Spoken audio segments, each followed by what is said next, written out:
Hi everybody and welcome to MJT's Wycombe Wanderers Plus, and here we go again, number 23, Kieran, number 23. And Kieran is in the room next to me. Next week, of course, he'll be back down in Portsmouth wearing his Wycombe shirt in front of all those Portsmouth fans saying can't wait to beat you next year. We've got a number of topics. We're going to start straight on with the first one. Seems the most sensible thing to do. And Wycombe Wanderers. And I've had an awful lot of comments made on my other video to do with the Wycombe game against Luton. Wycombe actually lost the game against Luton unfairly, I thought. Been a few comments about that. Red cards was basically the topic. Somebody made a comment saying, what's it got to do with the ref? It wasn't the ref that put the ball in the net. Luton had to score them.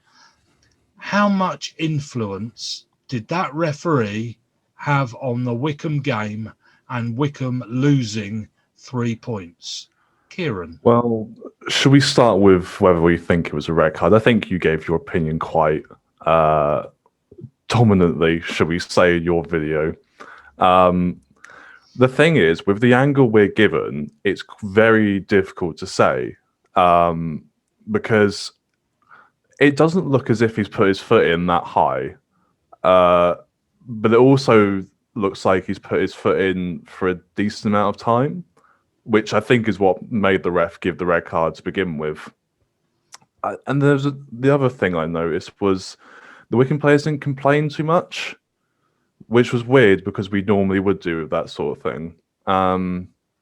But from our angle, you have to say that it doesn't look like a red card. It's a 50, maybe not even 50-50. I think we have just gotten unlucky with that, and some refs would give a red card, some refs wouldn't. I'd argue 20% probably would, and 80% probably wouldn't.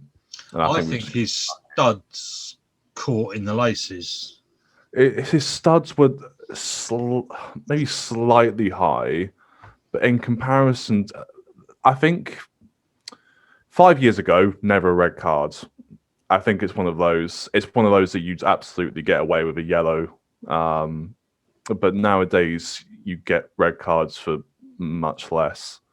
And so I think that's probably why he's given it. Unfortunately, it's had a very big effect on how the game was finished because it takes away one of probably our best centre-back this season. We've had to change, formation and all the like. And so it was much easier for Luton to get in on us, unfortunately. And yeah, it took away our defence. Yeah. So it took away surprise, it's easier to score for them. Yeah. It took away our attack as well. It just took away the build-up to what we're trying to do up front. Yeah, you've got to mind the light, Kieran, coming in. Yeah, I know. I know. I will move slightly. There you go. But, yeah, it's rather unfortunate because you would have thought with the form we were in was excellent. 3 wins and the bounce this stage of the season is, it's kind of vital. But unfortunately, we weren't able to get that.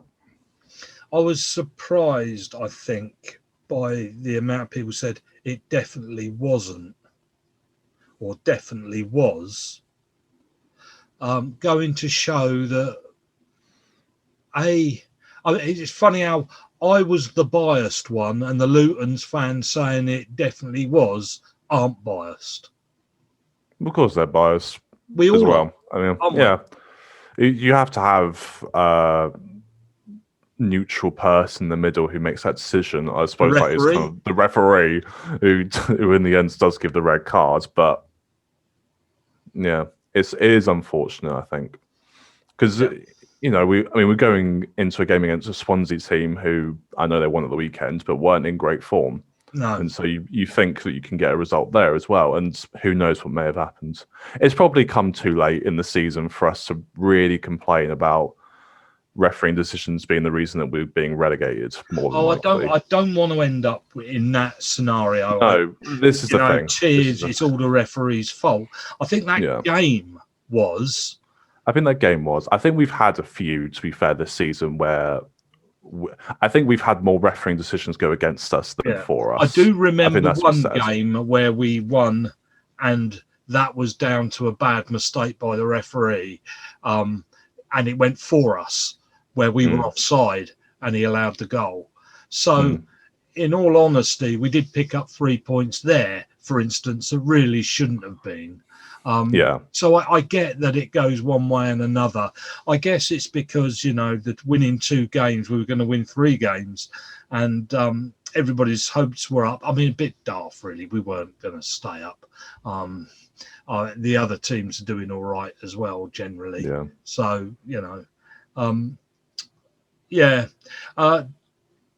well, that's Wycombe. Are we done? We're done now, aren't we?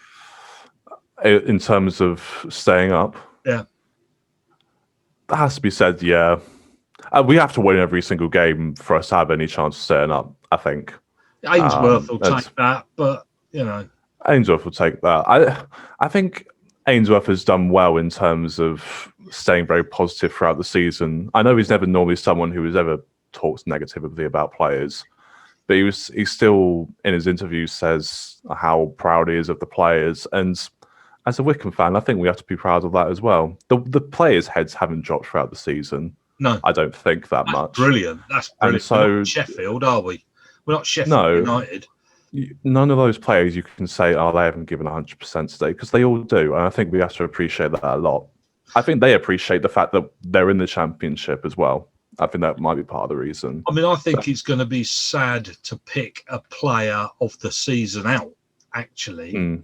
I think that'll be sad, because I can't think of any of them that don't deserve, all of them have had fantastic periods during the season that you would have said, oh yeah, they've been player of the last 5 matches, let's say. Like Kashket, for the first 10 games, was our best player, hands down. He was unreal. And we couldn't believe how good he was, considering, he had struggles for the previous 2 seasons. Allsoppers have been up there. Thompson's been up there at times. I wonder about Kashket playing behind, slightly behind, doing the Mehmeti job. I wonder why he couldn't. Maybe Ainsworth sees Mehmeti the more creative player. I don't think Kashket is overly creative. He's more of a runner that would feed off Ikpeazu. But we haven't been playing 2 up front recently, have we? So, I suppose we have. We've been playing Musquet. Well, sort of, in the shape that we've had. Yeah. Which there's probably in a minute. There's probably a thing that Musquet has to play so many games to warrant his loan. Otherwise, we have to pay the team he's come from a certain amount or something like that, I can imagine. Hence why he's played a bit more recently. But he's done well as well, to be fair. Yes, there's no problem with him, is there? No. He'll definitely do a job in the Championship for a team. I mean, I'm trying to... there's one player in particular that I think, well, maybe he hasn't performed. I know who that is as well. Yeah. Go on then. Well, I'm assuming you mean Grimmer. No, actually, because I think the lineup we have at the moment suits him.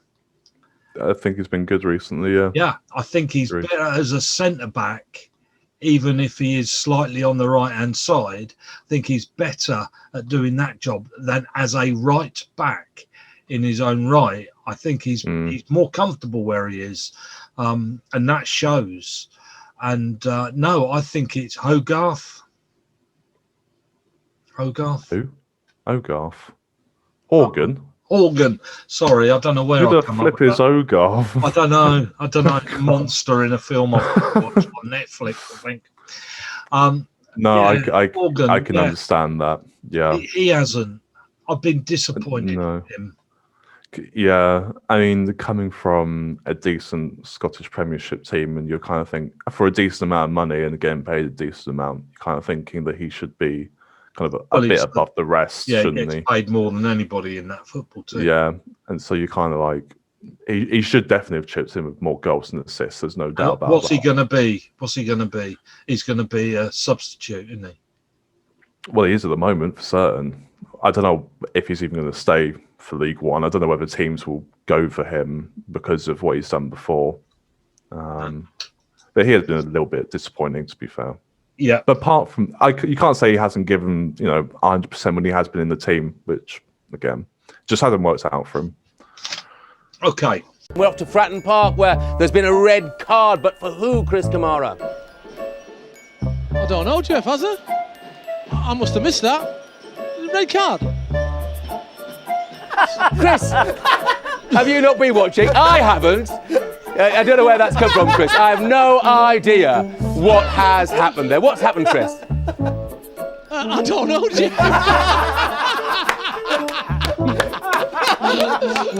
But now we get to the championship teams. Now, if you remember last week, I looked at 5 teams. Can't remember which ones they were. The middle 5. The middle 5. And now we're going to do a couple just above and a couple just below, but they have moved a little bit over the past week. So we go straight in with a really, really entertaining one. Cardiff. Now, Cardiff.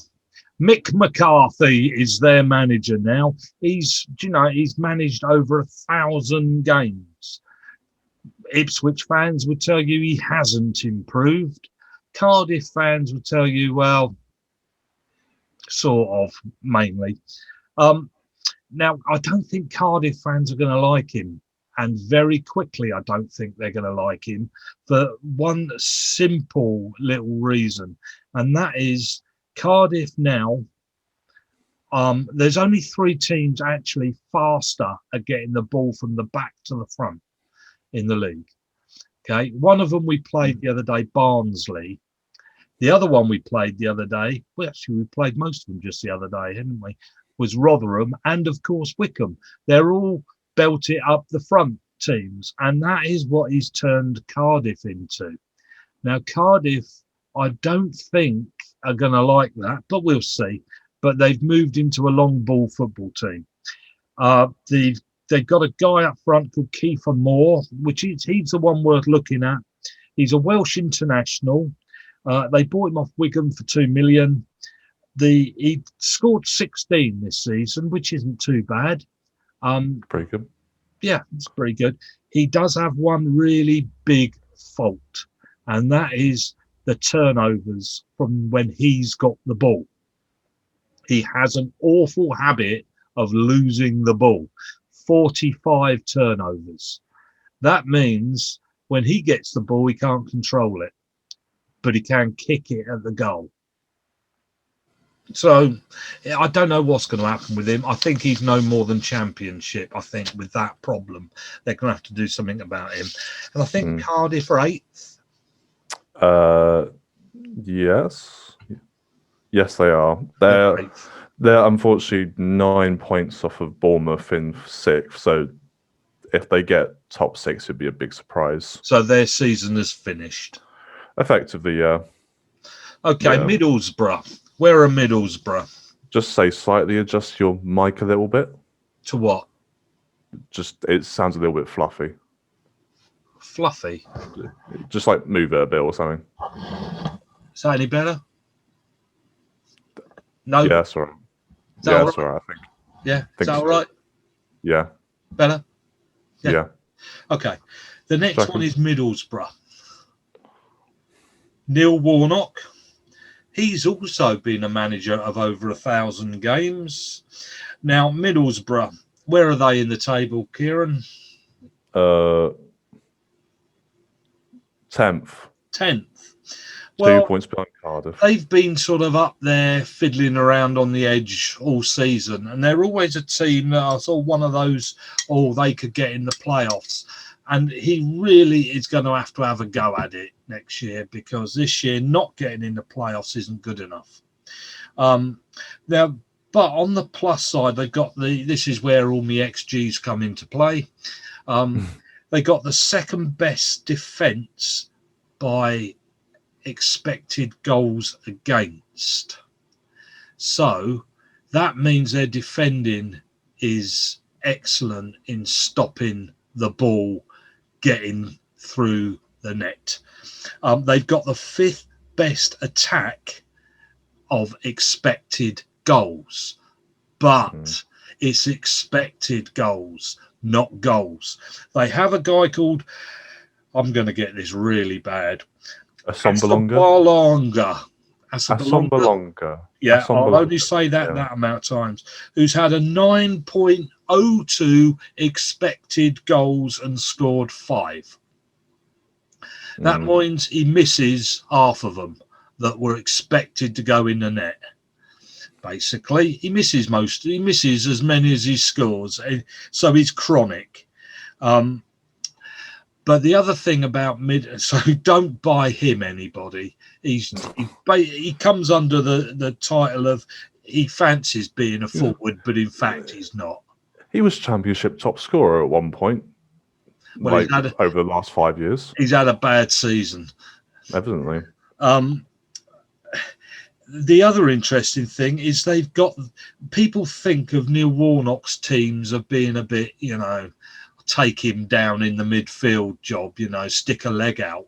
Well, in fact, they've got the lowest amount of fouls in the Championship this season. They've committed the lowest amount, which could be why they're 10th, because sometimes it's a good thing to actually foul somebody. Maybe they need to do a few more fouls. Could be the problem. They're letting people run amok in the midfield rather than bring them down. And the player to watch is a guy called Paddy McNair, a centre-back who's brilliant at pass and defence. They might have a few problems keeping hold of him. We'll wait and see. They don't really have a goal scorer. They don't have a goal scorer. Their highest is 7, Watmore, and that's not great, to be fair. They've got a lot of people who score like 4 or 5, but they need someone up front who's going to be consistent, which Assombalonga should have been. But he should have been, but he hasn't. They need to get rid of him and buy. But trouble is, we might come on to that. There's a lot of crap number 9s out there, and we'll come on to the worst 5 in the Premier League in a minute. Then we come to Blackburn. Where are they in the league? Blackburn are 17th.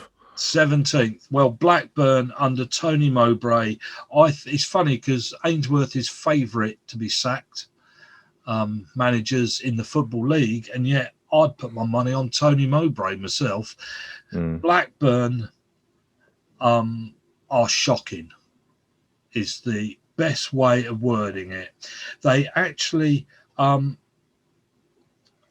their difference of expected goals is 7. They're 7th of expected goals in the league. So they should be they're shooting. They're getting tons of chances. Their team, but the problem is none of them can put the ball in the net. None of them. They have the same sort of problem, but they're worse because at least. Some of the goals Middlesbrough score, they do have a few players that can kick a ball in a net when the other guy misses. This team don't have anybody. Well, they have one. Who do you think is one? Well, I'm assuming you're going to tell me how Armstrong isn't that good, despite the fact he scored 22. No, I'm not going to tell you he isn't. But what I am going to tell you is when he's not on the pitch, they are an empty football team.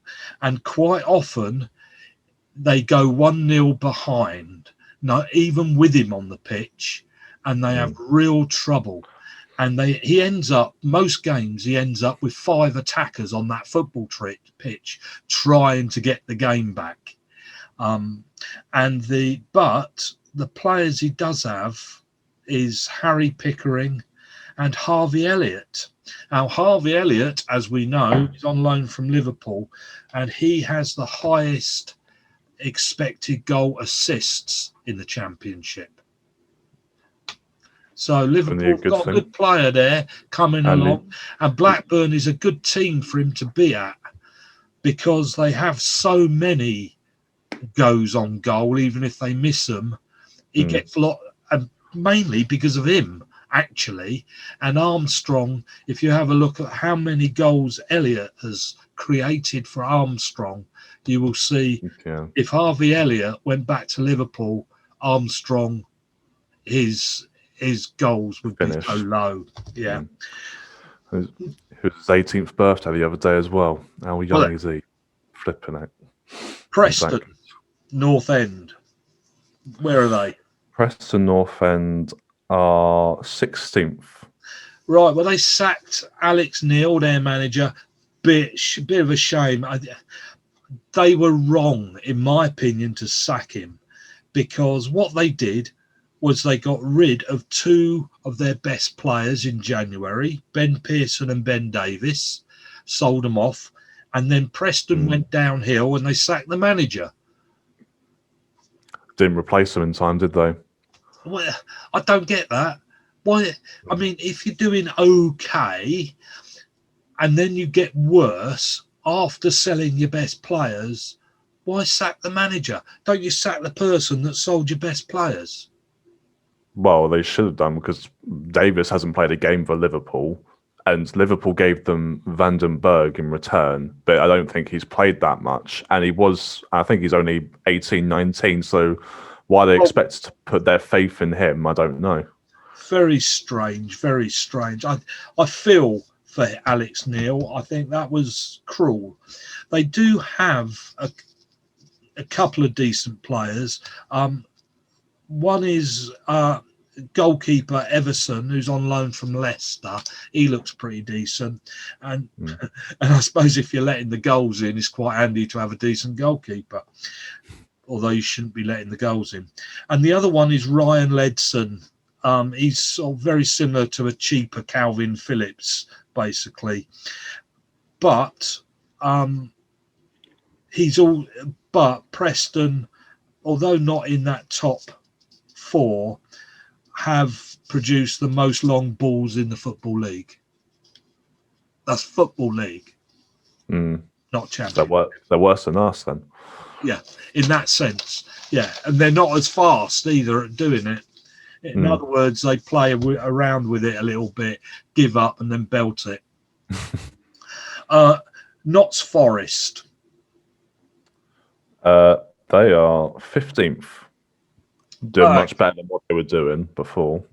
Okay, right. We'll do this one really quick, running out of time. Notts Forest, Chris Hughton is the manager. They've been near relegation for some time, but they've just sort of pulled themselves out of that, really. But again, here we come, but absolutely rubbish at attacking. I've got 4 of their players down here who score the goals. Lyle Taylor, I've got, he scored 4 from 7 expected goals. He scored 4.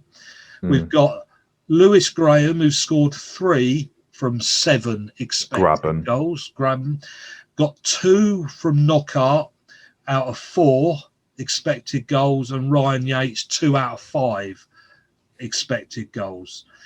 They do have 2 decent players, Joe Worrell, who's centre back, and James Garner from United. He did go to Watford for a while. They thought he was rubbish. He's moved on to Notts Forest, who reckon he's pretty good. And there is my summing up. We've basically covered the middle of that table now, and we'll move on a little bit higher. So we'll be getting into the playoff teams and a little bit lower next week. We're off to Fratton Park, where there's been a red card, but for who, Chris Kamara? I don't know, Jeff, has there? I must have missed that. Red card. Chris, have you not been watching? I haven't. I don't know where that's come from, Chris. I have no idea what has happened there. What's happened, Chris? I don't know, Jeff.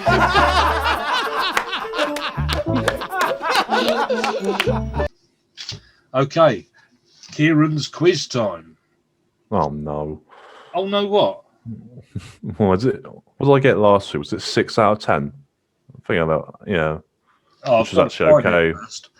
I just thought I'd mention. I did look up, talking about sort of 7 out of what's it X goals and all that. I did look up a few actually of what other people are like. I looked up Bamford, who's got 14 goals out of a 15.55 expected. It's good. Salah, who scored 19 out of 16.79 Really? expected. Fair. Yeah, that's not bad, is it? Then we've got Lingard, who scored 8 from 3.92 expected. Oh gosh, I can't believe Lingard's worked his way into having to go to the Euros, considering all the cams we have. But guess what Rashford's is? I'm going to assume it's high expected and low scoring. He scored 10 out of 8.16. So Oh, really? actually, yeah. Oh, fair enough. I'll cut this bit out, by the way.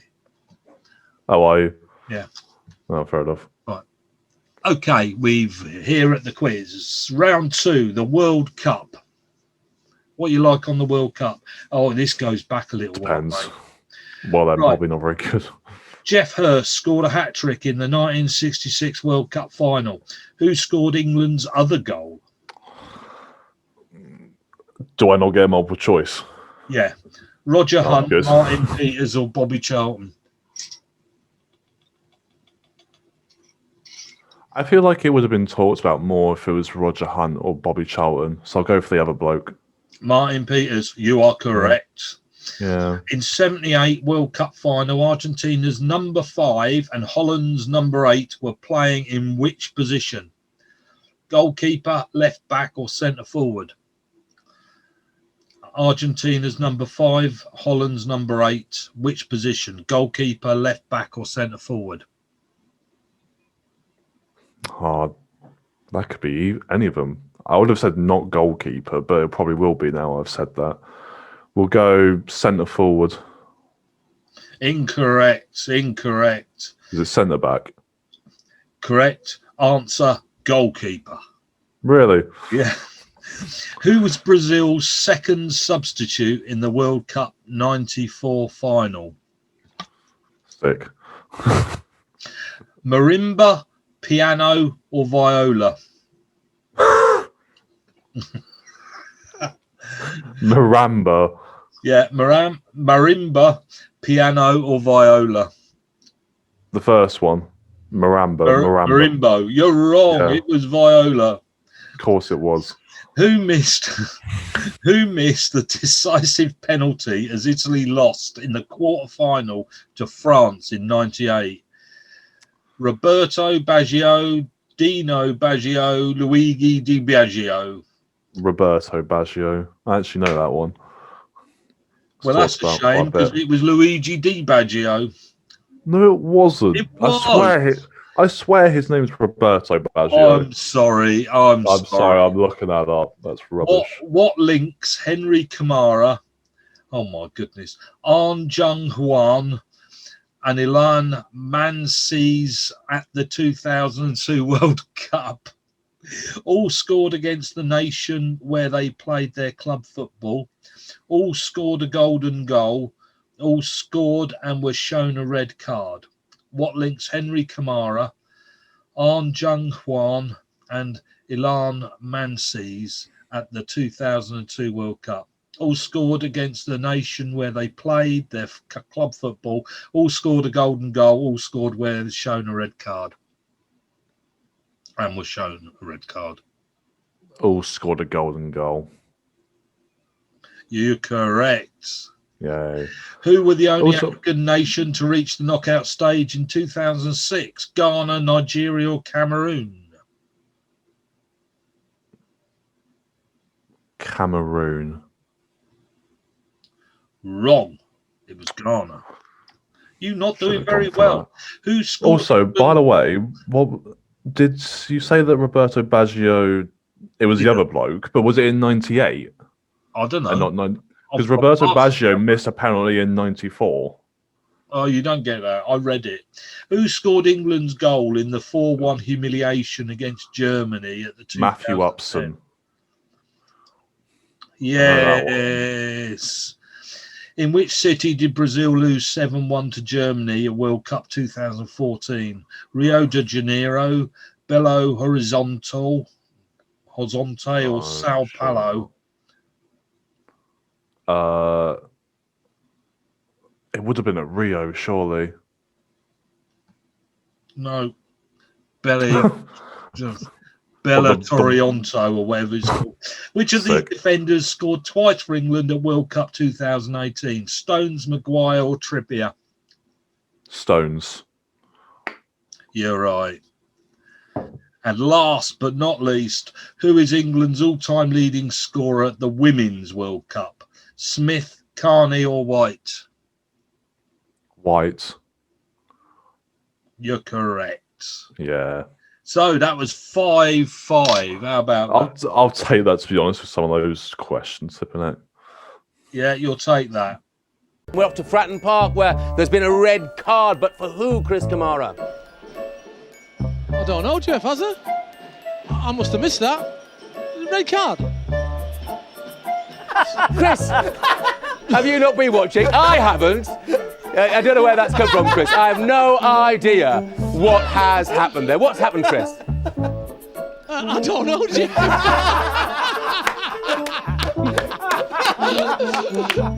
Okay, 3 at the back. Well, most teams, or used to, and most still do, play 4-3-3, 4-3-2-1, and 4-2-3-1. Wycombe swapped and changed and came up with a winning system, at least for 2 out of 3 games. And Ainsworth actually put 3 at the back. Now, this turned up from Italy, really, about 5 or 6 years ago. It wasn't very common before then. And what the players need is they need to be bloody fit and an awful lot of stamina. They've got to cover a lot more of the football pitch. They need to understand the game, and this is where most of the football falls apart with some of those players, because they need to understand the game, and they need to read the game, and they need to understand what they're going to be doing 100%.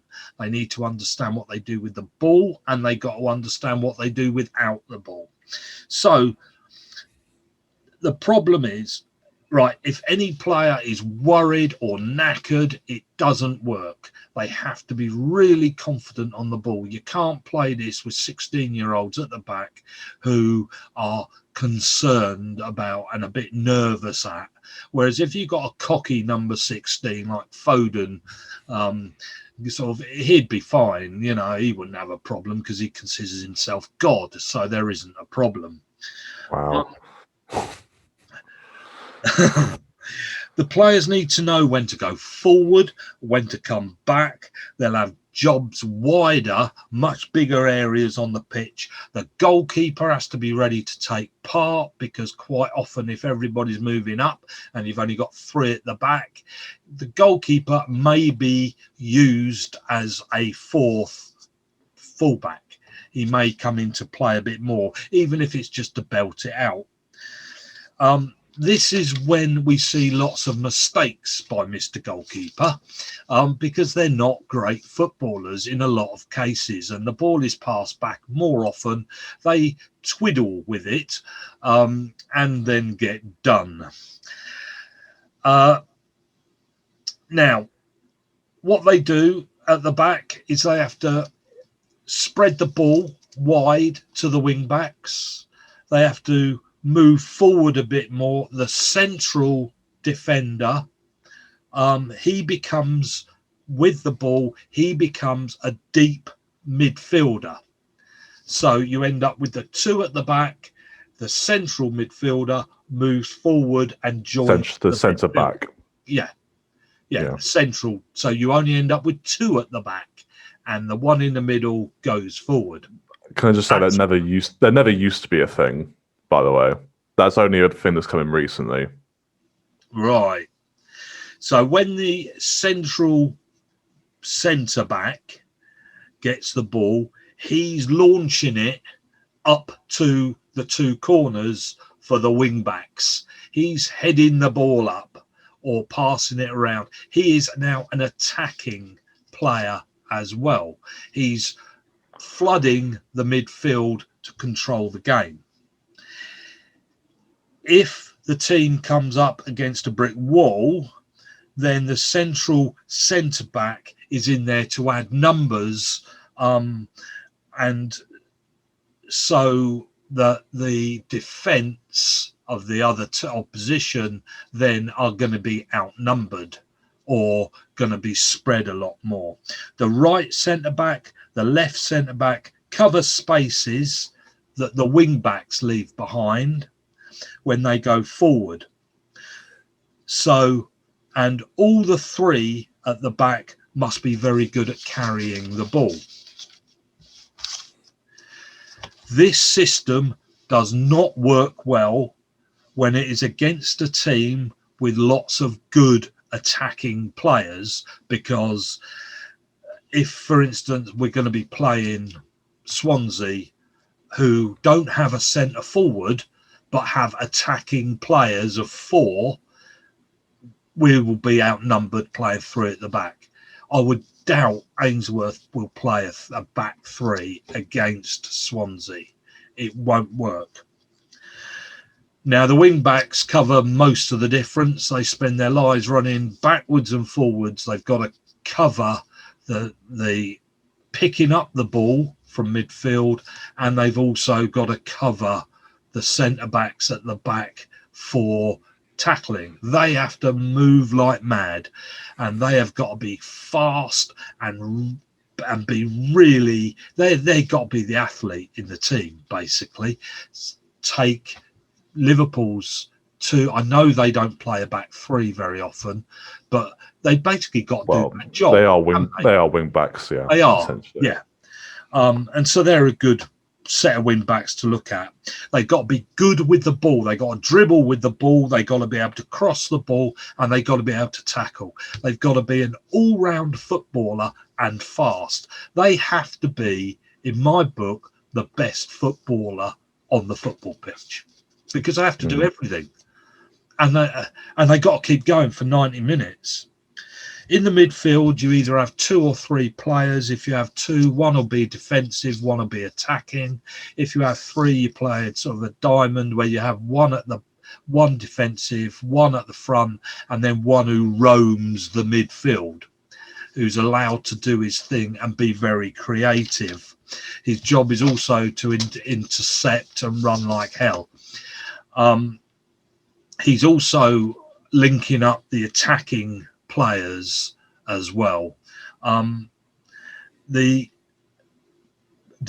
attack needs to, therefore, the attacking with this system, it will offer a lot more with the attacks. You're using wing backs, you're using central defenders, and you're using the midfield. And it offers the strikers, with all these extra things, an awful lot more choice on what to do and where to go. There is a slight problem with this system, he says, looking it up.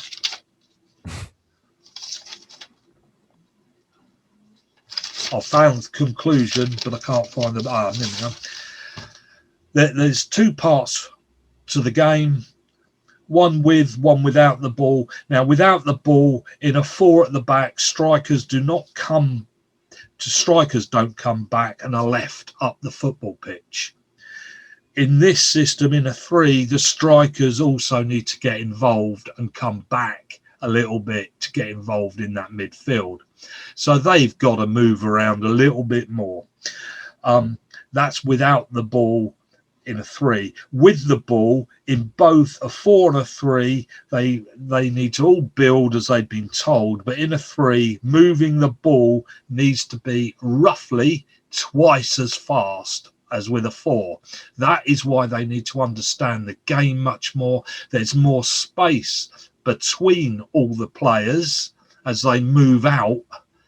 Therefore, passing the ball has to be very accurate, because if you pass that ball out twice as fast and it gets nicked, you've got a problem because of the space that you've left. Therefore, to play with a back 3, you need to be fast, you have to be athletic, you need to be 100% switched on the whole time. Playing a back four is a lot more plod football. Everybody just goes. Everyone stands it, yeah. Yeah. I think it has to be said though for so you said it was brought in 6 years ago. It's essentially Antonio Conte because he's done it at every club that he's ever been to, Juventus, right. Chelsea. At Chelsea, because you said the wing backs should be the best players on the pitch. When they won the league by an absolute mile because they played 3 at the back, and I don't think it'd ever been done before. This is where Kieran takes that whole thing apart. Well, no, I'm just saying that this is really the black and white. This is the basic. No, yeah, the team does its own thing with it. But the wing backs have to be. Maybe they have to be the most intelligent. Maybe they have to be the most specialised to that position. But from that Chelsea's team, the 2 wing backs were Victor Moses and Marcus Alonso. And in a back four, those 2 players aren't great. Or those players aren't great in general, I'd say. But in a back 3, they're obviously absolutely fantastic. So I don't know whether you can say that they were the best players on the pitch. That's just the one thing I would say. IMO. Do you think I got that roughly right? Just out of interest. Yeah. Because I think it annoys me when people sort of talk about, why doesn't he do this every week? Well, it doesn't work every week because it's a dangerous system to play against, depending on who you're playing. I mean, if you use that system against Luton and Rotherham, of course it's going to work because of their style. If you use that system against Norwich, you're in trouble because so many of their players are attacking players, and the gaps it leaves at the back, you're going to be taken apart.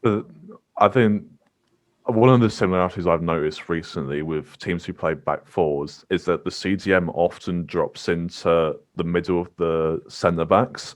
It's a common thing that Fabinho does, Fernandinho does for Liverpool and City, that they'll drop in between the 2 centre backs and almost act as that middle centre back who then goes forwards, like in the back 3. So, yeah, there's similarities between the 2. Because you can attack in a back 3 and defend in a back 4. Of course. I mean, that is more what Ainsworth has done, I think. Depending on where the ball is on the pitch, I mean, he doesn't stick to that system 100%. That isn't exactly what he does, but looking at it, you can see where that's coming from to what he's done. And because we haven't had all these long balls except from the goalkeeper, in fact, it has gone down the wings where they're standing on the side. And when people look at a back 4 and say, why don't we use the wings more, it's a little bit more difficult, because if the midfield come strolling out it's leaving so many gaps that it's very difficult. I think people are quick to say, why didn't he do this? Why didn't he do that? Without realising the effect it has on a football pitch and the gaps it leads. It's the gaps, isn't it? That working between the lines, isn't it? You have to take into account what the other team is doing as well. You can't just... A lot of managers these days... I mean, I know I'm not one to talk because they're obviously managers for a reason, but they do the things their way and don't take into account what the other team is going to do. I know you should first and foremost take into account what you're going to do, but if they've got doesn't he? He does to an extent, but then I mean, Ozil in his prime, not too many teams took notice of what he was going to do. He was in between each and every line of team's defense, midfield, or attack, and would find spaces that they just didn't handle because they were just concentrating on themselves. And so, yeah, hopefully Ainsworth does go over more pragmatic back four against Swansea, because back three might not work. But well, I just look at that Swansea team. They do not have a number 9. They've got lots of attacking midfielders is what they. I mean, they basically got. That's what it is. It's a whole sort of 6 players of attacking midfielders who aren't too bad at defending, and so when they move forward, the whole team. I mean, the only one missing is the goalkeeper, and I think that's why they will take Wycombe apart. They won't in a back 4, but they will in a back 3. There's too many spaces. I'm not sure we'd even be able to play a back 3 if Knight's not going to be available. No, I don't think it even matter. The one thing that I didn't mention that is important is that one of those back 3 has to be a boss in charge, because that is. I mean, you imagine old Fred on the left there running up and down that wing. So he needs to know where to be on that pitch. He can't see everything. Somebody's got to be shouting at him, telling him what to do. I think that's probably why JJ was next to him before he got injured, because he's obviously a knowledgeable, experienced player. He's going to tell Fred essentially where to go each and every minute. But he needs somebody behind him to tell him, because he can't do it on his own, because either he's here or he's there, and he needs somebody to be telling him. You might find that's why Stockdale gets played a bit more in Allsop at the moment as well, because he may well have a bit more experience in shouting at players, telling them what to do in the back 3 as opposed to Allsop. And the goalkeepers are very similar in ability, so maybe that's why he's playing Stockdale at the moment. I don't know, but you see, you've got McCarthy as a defender playing as a wing back.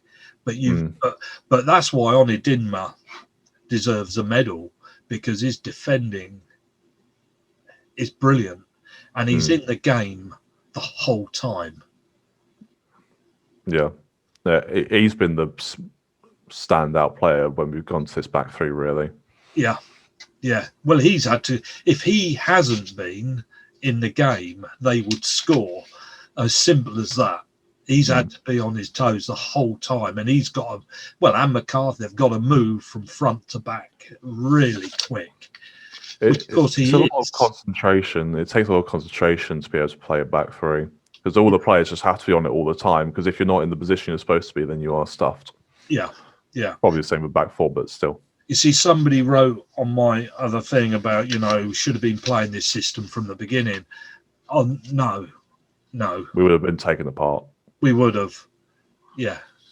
We need, unless we had worked on it the whole of this summer, which was probably difficult because of COVID and all that sort of thing. Then we would have been. I mean, with new players, he wouldn't have been able to do that. No, you have to buy specific players to a back 3 if you're going to do it straight away. Yeah, you learn it gradually, don't you? You do. We're off to Fratton Park, where there's been a red card, but for who, Chris Kamara? I don't know, Jeff, has there? I must have missed that. Red card. Chris, have you not been watching? I haven't. I don't know where that's come from, Chris. I have no idea what has happened there. What's happened, Chris? I don't know, Jeff.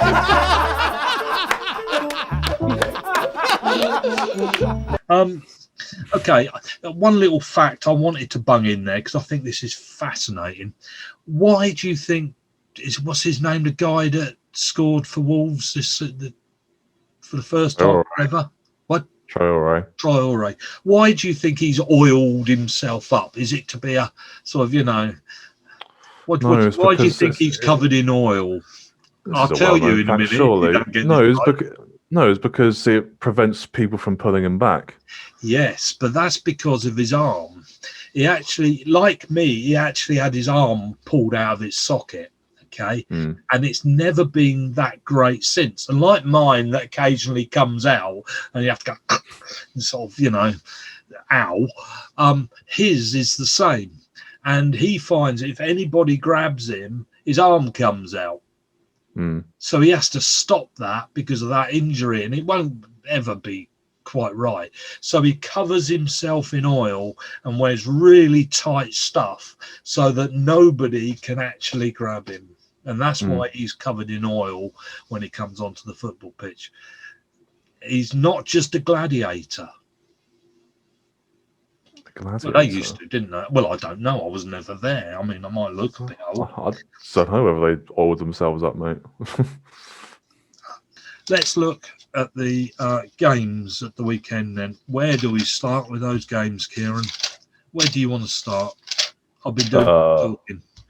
Leeds beat Man City. That's pretty big. Off you go. Well, put me on the spot, Flipper. That. Well, I can give you a few. I can give you a few starters. No, City mate. backer. All right. Sorry. No, go for it.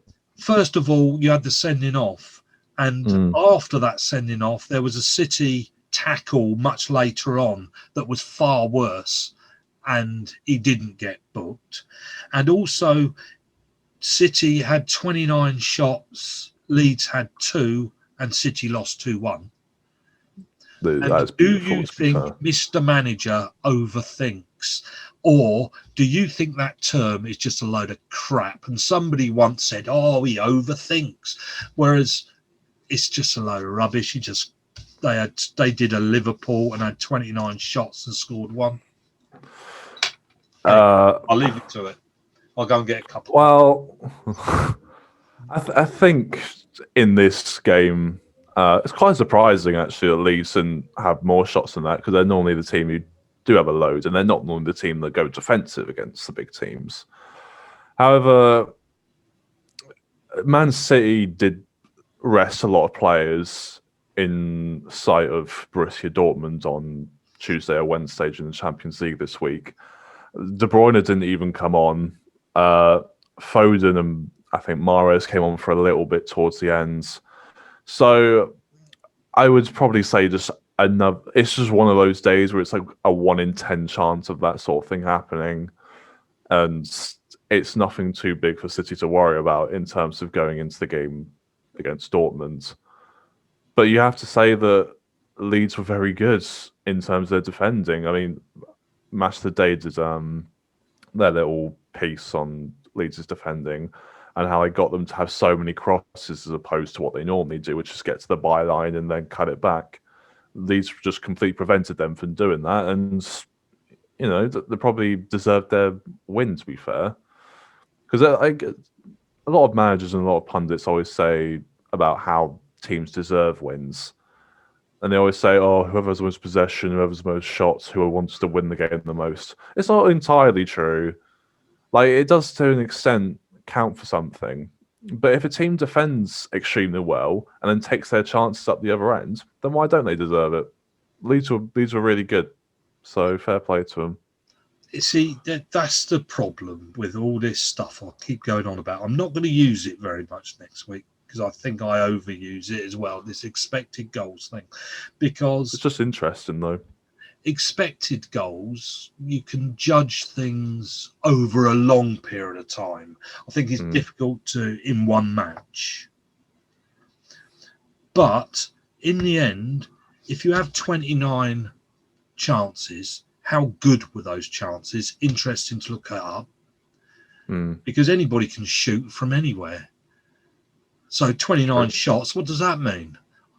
It means nothing if they weren't any good chances. If they were good chances, then it tells you were crap. And if they weren't variations, and if they weren't good chances, what do you think you're doing? It tells you you're crap. So to say you had 29 shots and lost 2-1, it's still telling you the other team were better. Yeah, they took their chances and you didn't. Yeah, City should have scored more. They've definitely had decent enough chances for them to do that. And even City's goal, even you kind of think it looked a bit weird when I saw it.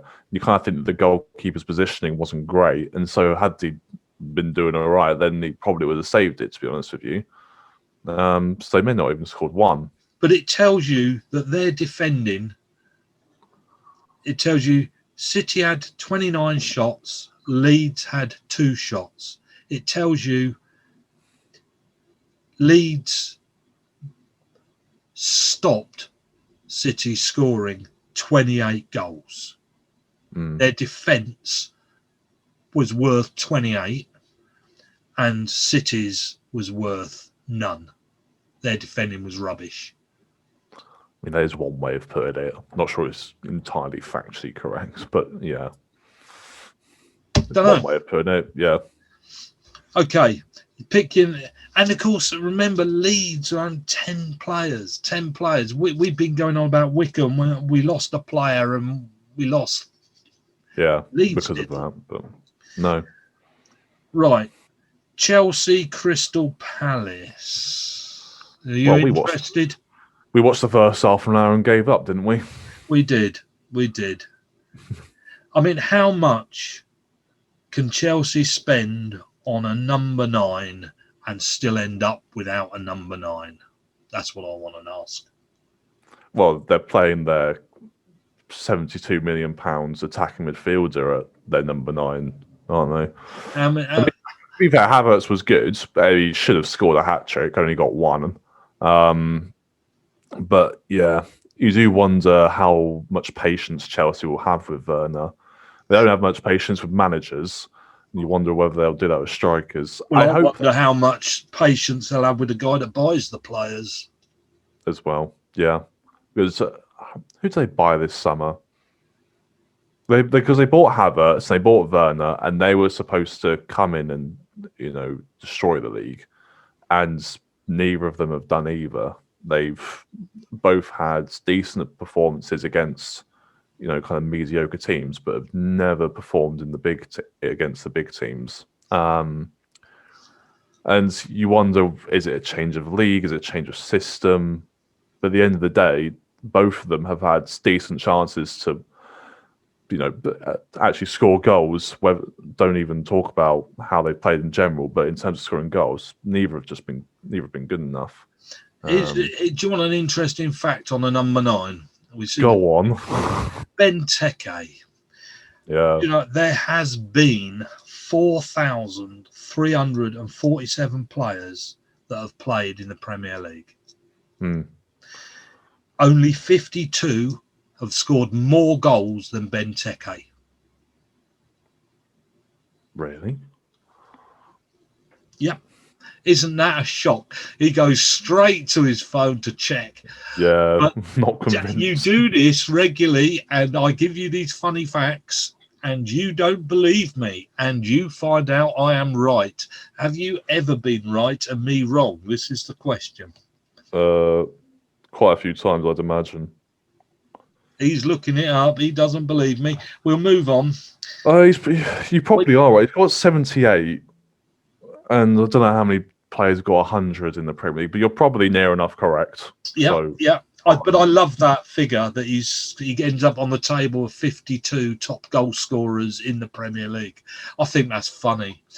He was great, though. He was great at one point. Liverpool, Aston Villa. We don't need to spend too much time on this drag of a game. Liverpool didn't even watch it. They were the first goals from open play in 2021 for Liverpool. Shut up. At Anfield. Isn't that a shock? They finally scored a goal in open play. Mate, I was buzzing about it. Big up to Trent on the plane to the Euros. Off you go. Of course, yeah. But the trouble is that isn't why they don't want him. It's because of his defending, not because of his attacking. Yeah, but he was decent at defending in that game as well. So yeah, that's true. But that wasn't the okay. No. Newcastle beat Burnley. Fulham lost to Wolves. Is that the end for Fulham? They've had too many chances to get out of it, and they haven't taken any of them, have they? They've lost, 4 or 5 now, where they've had chances to get out of the bottom 3. Newcastle got St. Maximin back, and he turned the game on its head. He was absolutely fantastic. He came off after 50-odd minutes. Saint Maximin, I think, could easily play for a top 6 team. I've always really rated him. I know he's had long COVID, I think they call it, and various other injury things, but I think he's excellent. Definitely shouldn't be at a club like Newcastle, flipping heck. But I think because he's back now, I think Newcastle will get out of it somehow, and Fulham will go down. Not that they're a one-man band. They're not at all, mate. 3, aren't they? Who, Newcastle? Yeah. They have their goalkeeper who's always been good. They have Saint Maximin. Wilson, I guess. Yeah. If he plays well. The other guy that's pretty good as well. The centre back? No, I'm trying to think of the creator. Fraser? Who? Ryan Fraser? No. I can't remember his name. Don't matter. No. Newcastle, eh? We won't bother talking about the Arsenal, Sheffield United. I believe Sheffield are absolutely desperate. How you judge whether Arsenal were any good is very difficult. They did score a very nice goal, though, to be fair. Yeah. They did score a really good one. Yeah. But let's get on to the other 2 games. We'll start with and finish there. We must get a move on. We'll give this a minute each. So I'll give you a couple of little bits and then I'll go. Spurs versus Man United. It ended up 1-3. I thought Spurs, the word I would use was passive. I would say United were absolutely desperate in the first 30 minutes. They, I would say how that goal was disallowed, I think, is just, well, aren't we getting used to it? I thought Pogba and Cavani had excellent games. I've never said that about Pogba before. No, maybe it's 2 things that stand out for me. One, players falling over and dying. I have to say that really, really got to me in this game. I've never seen tackles where a player touches a player on the leg and falls over holding his face. Do they not realise? I almost turned it off. I am so fed up of these pathetic people. They're pathetic, Kieran. That's the word I would use. I'm annoyed. This is a sport. They're supposed to be men. They're supposed to be trained. They're supposed to be fit. And they fall. And Song again. I mean, my goodness, what a dick. I am sorry. I am sorry. The bloke is a moron. I've had enough of it. And you're going to say, well, if they don't fall over, they don't, They get given it. Yeah. They get given it, and so they're going to do it. It's all about marginal gains. Stop. Aren't they embarrassed? Aren't they embarrassed when they come out? No, we all still cheer them on as heroes. They're pathetic, Kieran. If Marcus goes to the Euros and wins a penalty in the last minute to win us Euro 2020, then he's a national hero because he's dived. Yeah, but he's a national hero. I mean, a Wycombe player did it the other day. What's his name? Don't stop. No, the guy doesn't start anymore up front. Samuel. No. Well, Samuel falls over all the bloody time. The other one, the little one. Kashket. Yeah, Kashket. Oh, my goodness. Can he roll up and down the pitch or what? I mean, a little touch and boom, he's off. He moves faster on the ground when he's been fouled than when he is standing on his feet. It's embarrassing to me. It's embarrassing as a Wycombe fan. And aren't Spurs fans embarrassed? Aren't United fans embarrassed? We've got to stop it. The fans need to stop it. The fans aren't going to stop it, mate. Have you got anything to say? What would you like to say about Spurs and United?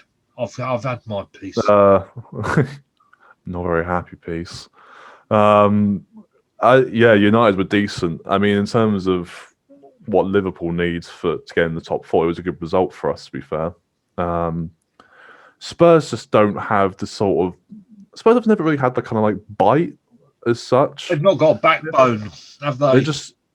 They just need to be a bit more direct and just like in your face kind of thing Whereas they're kind of just there, and sometimes they will beat you because they have decent footballers, but they also don't really, you don't really get the interpretation of competitiveness with Spurs. And so you kind of just stroll through a game and you might win. Yeah, you might win a game and you might lose a game sometimes. But when it comes down to the big games, big moments, they're just not really there. They need people who are gonna. I suppose they need like people who are gonna hack people down almost. Just people with big personalities, really. I mean, Harry Kane hasn't got the biggest personality in the world, does he? And Lloris, their captain, I can't imagine does either. They just need, I think that's what they need, big personalities. New manager? Yeah. Well, I don't think Mourinho want to be there too much longer anyway, to be honest with you. They're going nowhere. And Kane, well, he's got to find somewhere. I'm not sure. If Kane leaves, then Mourinho leaves, certain. I can't see where Kane's going. And if Kane leaves, what about Song? He'll probably leave as well, I'd imagine. Holding his. Well, I mean, in the end, everyone else will leave, won't they? Because they know that Kane is the only reason that club is still relevant at the moment. Last but not least, and then we'll say our bye-byes. West Ham, Leicester. Saved the best till last. Again, West Ham go 3-0 up. And again, what a thrilling game. And this was always on the cards as the one to watch. And so it turned out. And they all had players missing. Antonio and Rice were missing. Antonio and Rice were missing. And for Leicester, they had 3 players out, 2 of which, Maddison and Perez, and they were out due to breaking the COVID rules again and having a party. Well, missing 1 game isn't enough. There were 5 of their players at this party. I thought it was 3. No, there were 3 that would have been in the team. Wow. There are 5 that were missing. That were. I've got 2 things. One is, I think they should be banned for the rest of the season. I'm fed up of hearing footballers who have had all the chances and all the drive their big fancy cars and with all the money and have been looked after during this period, all this time, whereas others are dying. I am fed up of footballers breaking the rules. I think no excuse. And they could have lost Leicester now. They lost that game because of them. I wonder what Leicester fans think of them. And the other thing is, I also wonder about the 20 players who must wonder why they weren't invited. No. Well, group of 6, wasn't it? Only 6 people in the house. I just thought that was shocking. And is Lingard, has West Ham brought Lingard to life? Or has Lingard brought West Ham to life? Well, West Ham were already kind of in life, weren't they? Because they were near the top of the table even when they got him. And Lingard has just somehow boosted that. I mean, I suppose one of the players who went out and did all this COVID stuff, Maddison, may well now be replaced by Lingard in the England squad for the Euros. Because as much as you look at Maddison, Grealish, Foden, these sort of players, and you're like, yes, they have to go. They're fantastic players. You can't deny the fact that Lingard has done it at England for a tournament, and he is in the form of his life. He has scored, I'll say, as I said with the XG thing again, he scored 8 goals out of 3.4, I think it was. Yeah. So he was only out of those goals, they're going in. Yeah, it can't be denied that he's the most informed player in the Premier League, and arguably it'd be silly not to take him, considering he knows the setup, he knows Southgate, trusts him, and he is in form. It's mad because he was getting to no one's England team a couple of weeks ago, and now you're kind of thinking, does he start? Which is a bit of a madness. It's just because of his name that it kind of puts me off of playing him. But I think he has to go, at least. So Leicester were hammered. I had to put that little joke in. That's awful. But well It done. is. Yeah, so Lingard for England is what you're saying. Yeah, it's got to be, really. Yeah. Much I don't really want to say it. You don't. No, I mean, he's doing well. You can't deny it, unfortunately. Okay, Kieran, we're going to have to leave that here. As per normal, we've gone way over, and We've not done that bad, have we? I don't know. I'll see you in about 30 seconds' time.